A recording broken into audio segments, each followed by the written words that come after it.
So today we'll look at the reasonable arguments, and all three of which have been articulated by Father Frank Cachone and Jim Burnham.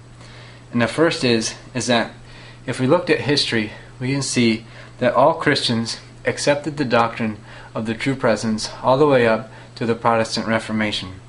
So all the churches which broke away from the Catholic Church up to the Protestant Reformation, before they broke and even after they broke, still today believe in the true presence of our Lord. So in the 5th century we have the Nestorians, the Eutychians, the Coptics, the Armenians. In the 11th century we have the Orthodox. So none of these groups have ever been reconciled with the Catholic Church, but yet still today they all believe in the true presence of our Lord. So we can say that based on historical facts, at least up as far back as the 5th century, the true presence was a definite part of the deposit of faith. Now our second reasonable argument is that we believe Jesus was God. So as God, then He would know all things.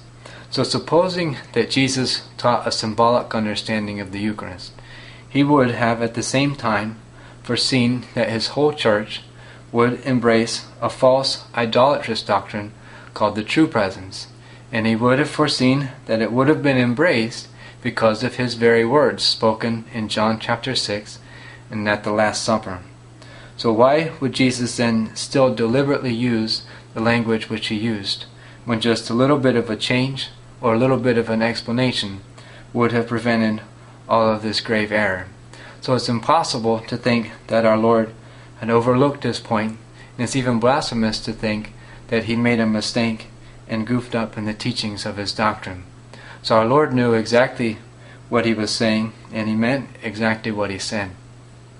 And then the third rational argument is that, again, if we were to suppose that our Lord taught the apostles a symbolic understanding of the Eucharist, and that then the apostles turned around and preached that same symbolic understanding to the first Christians, then we would have a difficult time explaining the actual development of the true presence. So if Christians were taught and believed in a symbolic presence, then the introduction of the real presence by a person or by a group of persons would immediately have been seen as error, and because of its incredible claim, would have simply been seen as unbelievable and would never have stood a chance of being embraced. So the only way for Christians to have believed and embraced the true presence is if they were convinced that the teaching came from God Himself. And the only way for them to have been convinced of this was that if it had been taught from the beginning, it was taught by the apostles who were taught by Christ Himself. So here we have three reasonable arguments supporting the belief in the true presence. One, all Christians who broke away from the Catholic Church before the Reformation still believe in the true presence today.